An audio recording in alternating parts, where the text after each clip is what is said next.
खट्टा खाने वाली चुड़ैल। रात को अचानक राधिका मौसी को किचन से कुछ गिरने की आवाज आई। उन्होंने बाहर निकल के देखा तो किचन में उन्हें कोई सफेद साड़ी में दिखा। वो चीख पड़ी, हे भगवान, आलतू जलालतू आई भला को टालतू, आलतू जलालतू आई भला को टालतू। राधिका मौसी को चीखते सुनकर श्रवण बाहर आता है भागते हुए। अरे माँ, क्या हुआ? क्या देख लिया? दादी माँ आ गई क्या सपने में? अरे बेटा, रसोड़े में देख तो कौन है? श्रवण रसोड़े में झांक कर देखता है और उसे कोई नहीं दिखता अंदर। अब रसोड़े में तो कोई नहीं है माँ। कोई सफेद साड़ी में नहीं है क्या? नहीं माँ, कोई भी नहीं है। चिल्लम चिल्ली की आवाज सुनकर काजल भी वहां आ जाती है। अब क्या हो गया माँ जी? अरे बेटा, रसोड़े में एक चुड़ैल थी सफेद साड़ी में। अरे क्या कर रही थी वो अंदर? अरे बताया नहीं, कल आएगी ना तो पूछ लूंगी। चुड़ैल जी, आपका क्या प्लान है? माँ जी, रात बहुत हो गई है, आपने कोई बुरा सपना देखा होगा, चलिए सो जाइए। राधिका मौसी सोने तो चली जाती है, पर उनको रात भर नींद ही नहीं आती। वो कुछ भी उलझुल बातें सोचने लगती है। कहीं चुड़ैल की वजह से तो घर में टेंशन नहीं हो रहा, कहीं उसी की वजह से तो वो दादी नहीं बन पा रही। सुबह जब राधिका मौसी रसोड़े में छानबीन करती है तो पाती है कि नींबू का अचार गायब है। चुड़ैल नींबू का अचार ले गई, मुझे तो ठीक नहीं लग रहा कुछ। चुड़ैल को भी पता है कि जिंदगी का असली मजा तो खट्टे में ही है। राधिका मौसी झट से श्रवण को फोन कर देती है। बेटा, मुझे समस्या समझ में आ गई है, हमें एक तांत्रिक की जरूरत है। अरे क्या बोल रही हो माँ, तांत्रिक की क्या जरूरत है? आप पूजा पाठ तो कर ही रही हो ना। आलतू जलालतू मंत्र सारे फालतू जैसे कुछ मंत्र पढ़ो, चली जाएगी अपने आप चुड़ैल। अरे नहीं बेटा, कभी चुड़ैल को कम नहीं समझते। अरे तुझे पता भी नहीं चलेगा कि कभी वो छल करके काजल की जगह घर की बहू खुद बन जाएगी। क्या माँ, कुछ भी बोल रही हो? कहाँ काजल और कहाँ चुड़ैल? वैसे एक बात बताओ, काजल को अगर गाने के लिए बोल देना तो चुड़ैल काजल की आवाज सुनकर घर तो क्या, धरती लोग छोड़कर चली जाएगी। तुम ना पढ़े लिखे बच्चे हर चीज को मजाक समझते हो। तुम रहने दो, मैं खुद ही तांत्रिक को बुला लेती हूँ। अच्छा सुन, शाम को इमली लेके आना। क्या है कि चटनी खाए बहुत दिन हो गए है ना? नहीं माँ, इमली तांत्रिक से ही मंगवा लो ना, आटा वगैरह भी उसी से पिसवा लेना। देखो मुझे काम करना है। श्रवण रात को कई तरह की सब्जियों के साथ माँ के कहने पे चटनी के लिए इमली भी ले आया था, लेकिन राधिका मौसी के दिमाग में अलग ही फिल्म चल रही थी।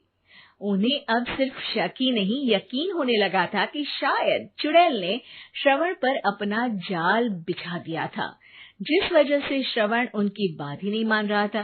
पर कोई नहीं, आने वाली रात में राधिका मौसी खुद तैयार हो गई चुड़ैल को पकड़ने के लिए।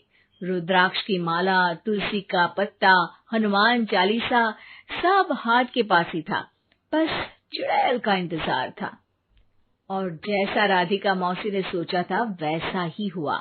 वो चुड़ैल उस रात भी आई, पर वो राधिका मौसी से तेज निकली और राधिका मौसी के उससे पकड़ने के पहले ही वो भाग खड़ी हुई। जरूर बहू पे साया है उस चुड़ैल का, तभी तो श्रवण के कमरे में गई है। और अगली सुबह राधिका मौसी पिछली रात हुए हमले में किन चीजों का नुकसान हुआ उसका हिसाब लगा रही थी। उनके खेमे से एक आम के अचार की शीशी भी गायब हो चुकी थी और वो इमली भी जो कल श्रवण लेकर आया था। राधिका मौसी इस बारे में सोच ही रही थी कि श्रवण जल्दी से रसोड़े में आकर दवाइयों की पोटली ढूंढने लगता है। अरे बेटा, क्या हो गया? अब माँ, वो काजल की तबीयत खराब है, बहुत घबराहट हो रही है उसे। हे भगवान, मैंने पहले ही कहा था कि तांत्रिक को बुला लेते हैं, पर नहीं। अब देखो, उस चुड़ैल ने काजल को अपने वश में करना शुरू भी कर दिया है। हालांकि श्रवण भूतों में विश्वास नहीं करता था, पर अब वो भी डर जाता है और राजी हो जाता है एक तांत्रिक को बुलाने के लिए। कुछ ही घंटों में तांत्रिक आ जाते हैं और राधिका मौसी तांत्रिक जी को सब बता देती है। घोर संकट, घनघोर संकट, चुड़ैल को मारू जोर चाकट, ओम भट स्वाहा खटखा के आहा। अरे ये क्या मंत्र है? मेरे खुद के ओरिजिनल मंत्र है, कल रात को ही लिखे हैं, अच्छे लगे तो दाद चाहूंगा। एक और मंत्र सुनो। अर्ज किया है आब्राकडाब्रा, दिल्ली बम्बई आगरा, चंदा मामा सोवरले सुरन मामू जारा। ये मंत्र है? अरे कोई 40 वालीसा पढ़ो ना। वक्त कम है, 40 नहीं पड़ेंगे, 20-25 में काम चलाना पड़ेगा। अलग निरंजन जाके लंदन, मुफ्त का मंजान घिस मेरे नंदन। अरे जल्दी करो तांत्रिक जी, जल्दी करो। तांत्रिक अपने उल झलूल मंत्र पढ़ने लगता है। श्रवण को तांत्रिक पे शक होता है। वो अपने एक डॉक्टर दोस्त को कॉल कर देता है ताकि कोई अनहोनी हो तो इमरजेंसी में चीजें मैनेज हो जाए। तांत्रिक धुनी रमाता है, जिसकी वजह से कमरे में काफी धुआं हो जाता है और जिसकी वजह से बहू की घबराहट बढ़ जाती है। अब भागेगी चुड़ैल। हाँ। बहू खांसते हुए धुएं से बचने के लिए बाहर चली जाती है।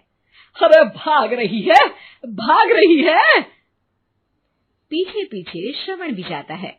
बहू एक सोफे पर बैठ जाती है। तभी डॉक्टर दोस्त आ जाते हैं और श्रवण को पानी लाने के लिए कहते हैं। थोड़े चेकअप के बाद डॉक्टर कहते हैं, मेरे हिसाब से जाप का काम पूरा हो गया है। क्या मतलब? अरे कुछ भी नहीं माँ, कोई चुड़ैल नहीं है, खुशखबरी है, अब दादी बनने वाली है। मगर वो सब अचार के डब्बे। श्रवण दोनों अचार के डब्बे अपनी माँ को दिखाता है, जो कि उनके बिस्तर के नीचे छुपे हुए थे। आपने सही बोला था माँ, वो चुड़ैल काजल ही थी जो खट्टा खा रही थी। हमें कल ही पता चला, पर हमने आपको ये तांत्रिक वाला काम करने दिया ताकि आपको भरोसा हो जाए कि भूत वगैरह कुछ होता ही नहीं। अच्छा अच्छा, ये तो बड़ी खुशी की बात है। पर बेटा मुझे एक झाड़ू तो ला दे। क्यों माँ? ये तांत्रिक का भूत उतारती हूँ मैं। अब तांत्रिक राधा मौसी के डर से घर से भाग निकलता है और राधा मौसी उसके पीछे भागती है। अरे संकट ये घनघोर है, तांत्रिक मुआ चोर है।